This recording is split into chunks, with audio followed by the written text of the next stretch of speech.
عید کی نماز سے پہلے کیا جانور کو ذبح کیا جا سکتا ہے؟ قربانی کے جانور کا خون جو ہوتا ہے اس کو نالی میں بہا سکتے ہیں؟ قربانی کے جانور کے کس حصے کو نہیں کھانا چاہیے؟ کہ گوشت کو کیا ہم غیر مسلم جو ساتھی ہیں اس کو ہم دے سکتے ہیں؟ اس سلسلے میں بہت بات ہوتی ہے کہ دم کھانا چاہیے نہیں کھانا چاہیے، بعض لوگ اس کو پھینک دیتے ہیں۔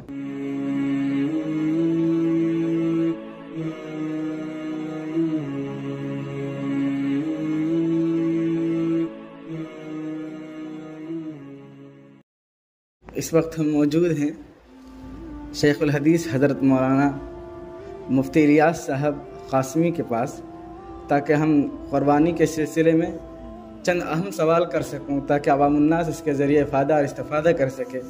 حضرت کیا آپ تیار ہیں اس سلسلے میں؟ جی ٹھیک ہے حضرت، میں قربانی کے سلسلے میں سب سے پہلا سوال یہ کرنا چاہتا ہوں کہ قربانی کیوں واجب ہوئی لوگوں پر، اس کی وجہ کیا ہے؟ قربانی در حقیقت اللہ کے تقرب کا ایک ذریعہ ہے، اور قربانی کے معنی ہی ہے اللہ کے تقرب کی چیز۔ چانچہ سب سے پہلے آدم علیہ السلام کے دو لڑکوں میں سے ایک لڑکے حابیل نے اللہ کے حضور قربانی پیش کی تھی، اور اسی سے یہ سلسلہ امت کے درمیان جاری ہے۔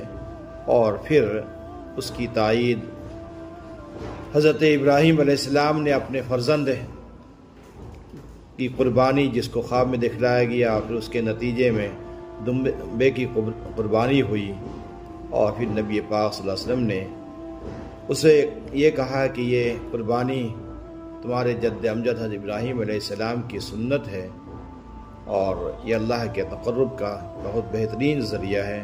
اور نبی صلی اللہ علیہ وسلم نے فرمایا کہ قربانی کے دنوں میں سب سے بہتر عمل جس کے ذریعے اللہ کی خوشنودی حاصل کی جائے وہ قربانی ہے۔ دوسرا سوال یہ ہے مفتی صاحب کہ یہ قربانی کرنے کا طریقہ کیا ہے؟ قربانی کے جانور کو ذبح کرنے کے لیے یہ کہ اس کو اس طرح لٹایا جائے کہ اس کا سینہ، جس کو کہیے چہرہ، قبلہ کی جانب ہو جائے، اور دائیں ہاتھ سے میں چھری ہو، اور بسم اللہ اللہ اکبر پڑھ کر کے ذبح کیا جائے۔ بقیہ لوگ جو جانور کے پیر وغیرہ پکڑے ہوئے ہیں ان پر بسم اللہ اللہ اکبر پڑھنا ضروری نہیں ہے، تاہم اگر ذبح کرنے والا کوئی کمزور آدمی ہے اور اس کی چھری پہ دوسرا کوئی آدمی اپنا ہاتھ رکھے ہوئے ہے، تو اس صورت میں اس دوسرے آدمی کو بھی بسم اللہ اللہ اکبر پڑھنا ہوگا، جس نے کسی کمزور آدمی کے ہاتھ پر اپنا ہاتھ رکھ رکھا ہے۔ اور اگر ایسا نہیں کیا گیا اور صرف ایک آدمی نے بسم اللہ پڑھی اور دوسرے ساتھی جو جن کا ہاتھ چھری پر موجود ہے اس نے نہیں پڑھی، تو ذبیحہ حلال نہیں ہوگا۔ ہاں، اگر یہ کہ ذبیحہ کی رگیں کٹ گئی ہوں، پھر اس کے بعد کوئی دوسرا آدمی سہارا دے، مدد کرے، تو اس میں بسم اللہ پڑھنا ضروری نہیں ہے۔ انشاءاللہ۔ وہ قربانی کس شخص پر واجب ہے؟ قربانی ہر اس شخص پر واجب ہے جس کے پاس قربانی کے دنوں میں، یعنی 10 تاریخ کی صبح صادق سے لے کر کے 12 تاریخ کے سورج ڈوبنے سے پہلے تک ہے، کسی آدمی کے پاس نصاب کے بقدر، یعنی 612 گرام 360 ملی گرام چاندی کی قیمت کے بقدر مالیت جو اس کی ضرورت اصلیہ سے فاضل ہو، موجود ہو، چاہے خاتون ہو یا مرد ہو، اس پر قربانی واجب ہے۔ لہٰذا وہ خواتین جن کے پاس زیورات اتنی ہیں جن کی قیمت 612 گرام 360 ملی گرام چاندی کے برابر ہو جاتی ہے، تو ایسی خواتین پر قربانی واجب ہے، اور ان کی جانب سے عموماً کوتاہیاں ہوتی ہیں۔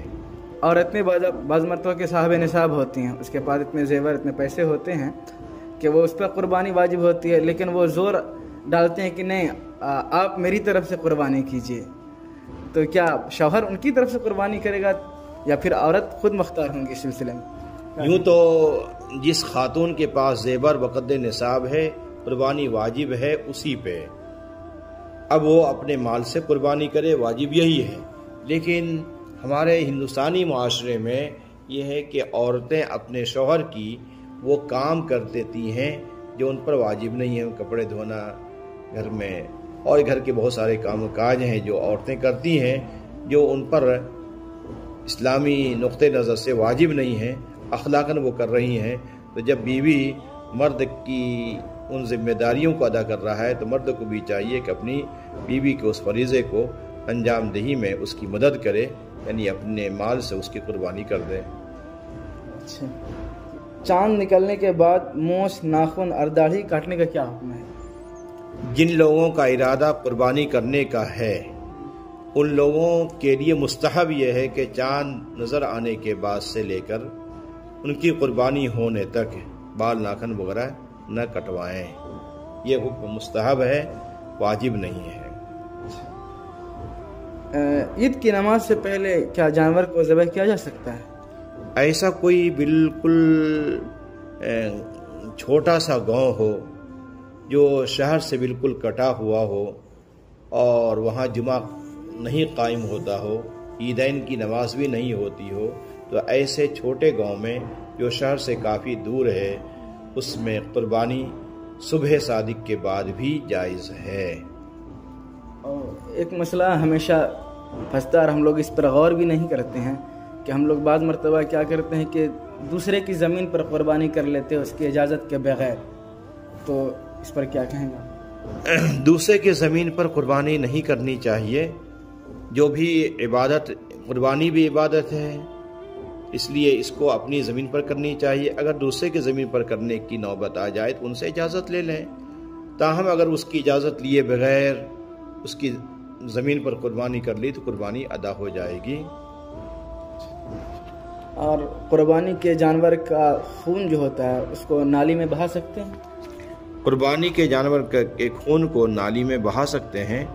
خون بہرحال ناپاک ہے، اس لیے اس کو بہانے میں کوئی حرج نہیں ہے، تاہم اس بات کی رعایت ہو کہ اگر یہ نالی غیر مسلم آبادی سے گزر رہی ہے تو ایسے وقت میں خون کو نالی میں بہانے سے احتراز کرنا چاہیے تاکہ ہماری برادران وطن کو اس سے ذہنی اذیت نہ پہنچے، اور اس سے ہم کو بچنے کا حکم دیا گیا ہے۔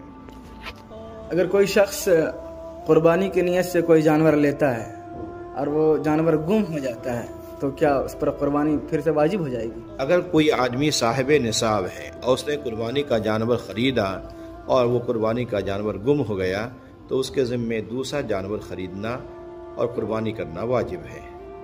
جو صاحب نصاب نہیں ہو، جو صاحب نصاب نہیں ہیں ان کے لیے دوسرا جانور خریدنا یا دوسرا حصہ حاصل کر کے قربانی کرنا واجب نہیں ہے، وہ صبر کرنے چلے گا کام۔ اگر چھوٹے بچے کے پاس اتنا مال ہو کہ وہ قربانی کے نصاب تک پہنچ جاتا ہو، اگر نابالغ کے پاس بقدر نصاب مال ہے تو نابالغ ہونے کی بنیاد پر وہ شریعت کا چونکہ مکلف نہیں ہے اس لیے اس پر قربانی واجب نہیں ہے۔ ایک سوال بہت گردش کرتی کہ جانور، قربانی کا جو جانور ہوتا ہے اس کا سینگ بعض مرتبہ ٹوٹ جاتا ہے اور بعض مرتبہ جانور کا دم کٹا ہوا ہوتا ہے، تو اس کا کیا حکم ہے؟ سینگ سے متعلق یہ سمجھ چاہیے کہ سینگ میں ایک کور ہوتا ہے جس کو کھولیا کہتے ہیں ہم لوگ۔ اگر سینگ کا کور کھولیا اکھڑ گیا ہے تو اس میں کوئی حرج کی بات نہیں ہے۔ کور کے نیچے پھر گودا جیسا ہوتا ہے، اگر وہ 1/3 سے کم ٹوٹا ہوا ہے گودا تو قربانی اس جانور کی جائز ہے۔ اور اگر اسی طرح دم کے سلسلے میں 1/3 سے کم دم کٹی ہو اس کی قربانی بھی جائز ہے، 1/3 یا اس سے زائد دم کٹی ہو اس کی قربانی جائز نہیں ہے۔ اور جانور کے بدن پر جو زخم ہو جاتا ہے تو اس زخم کو کتنا وہ زخم رہے گا تو قربانی ہوگی اور کتنا نہیں رہے گا تو قربانی نہیں ہوگی؟ معمولی زخم جو کھال کے اوپر ہی ہو یا خارش ہو یا زخم ہو تو اس کی قربانی جائز ہے، اور یہ زخم کا اثر گوشت تک پہنچا ہوا ہو اور جانور اس کی وجہ سے دیکھنے میں سمجھے معیوب دکھتا ہو، گوشت تک زخم کے پہنچ جانے کی وجہ سے اس کی قربانی درست نہ ہوگی۔ اگر کسی شخص کے پاس اتنا مال ہو کہ وہ قربانی کر سکتا ہے لیکن اس کے پاس میں مال موجود نہ ہو جس کی وجہ سے قربانی وہ کر سکے، تو اس سلسلے میں کیا؟ ایسا شخص ہے جس پر قربانی واجب ہے اور اس کے پاس کیش فی الوقت موجود نہیں ہے تو اسے چاہیے کہ کسی سے قرض لے کر کے وہ قربانی کرے، اور اگر ایسا نہیں کرتا ہے تو وہ گنہگار ہوتا ہے، اس لیے کہ اپنے دنیا کے بہت سارے کام کو قرض لے کر پورا کرتا ہے، تو اس عبادت کو پوری کرنے کے لیے جب اس پر واجب ہے تو قرض کا سہارا لینا چاہیے۔ قربانی کے جانور کے کس حصے کو نہیں کھانا چاہیے، کس حصے کا کھانا حرام ہے؟ قربانی کے جانوروں میں 7 اعضاء ایسے ہیں جن کے کھانے کو فقہاء کرام نے ممنوع اور حرام قرار دیا ہے۔ ان میں بہنے والا خون ہے، ذکر عضو تناسل ہے، اسی طریقے سے مادہ جانور کی فرج ہے، دبر ہے یعنی پکانے کی جگہ ہے، مثانہ یعنی پیشاب کی تھیلی، اسے پتا ہرا مادہ ہوتا ہے جو زہریلا مادہ ہوتا ہے، وہ غدود گلٹی ٹائپ کی ہوتی ہے جو عام طور پر چربیوں میں ہوتی ہے وہ، اسی طرح حرام مغز جو ریڑھ کی ہڈیوں کے درمیان ہوا کرتا ہے، یہ سب حرام ہے ان کا کھانا ہے۔ اسی طرح خصیتین یعنی اگر کوئی بکرا ذبح کرتا ہے اور اس کے خصیتین نہیں نکالے گئے ہیں تو وہ خصیتین بھی یعنی ان کا کھانا حرام ہے۔ اور دم کے سلسلے میں بہت بات ہوتی ہے کہ دم کھانا چاہیے نہیں کھانا چاہیے، بعض لوگ اس کو پھینک دیتے ہیں، تو کیا کہتے ہیں؟ دم فی نفسی کھانا جائز ہے، جن کو رغبت ہو کھائیں، اور کسی کی رغبت نہ ہو تو اس کو پھینک دیں، کہ مطلب یہ کہ اس کو گاڑ دینا چاہیے۔ قربانی کے گوشت کو کیا ہم غیر مسلم جو ساتھی ہیں اس کو ہم دے سکتے ہیں؟ قربانی کا گوشت غیر مسلم ساتھیوں کو دے سکتے ہیں، البتہ وہ گوشت جس گوشت سے وہ نفرت کرتے ہیں وہ گوشت نہیں دینا چاہیے۔ اسی طرح قربانی کے جانور کا جو گوشت گھر میں بنتا ہے تو اس کو بلا کر کے بھی کھلا سکتے ہیں؟ اسی طرح گھر پر قربانی کے پکے ہوئے گوشت کو کھلا سکتے ہیں۔ بہت بہت شکریہ، جزاک اللہ خیر۔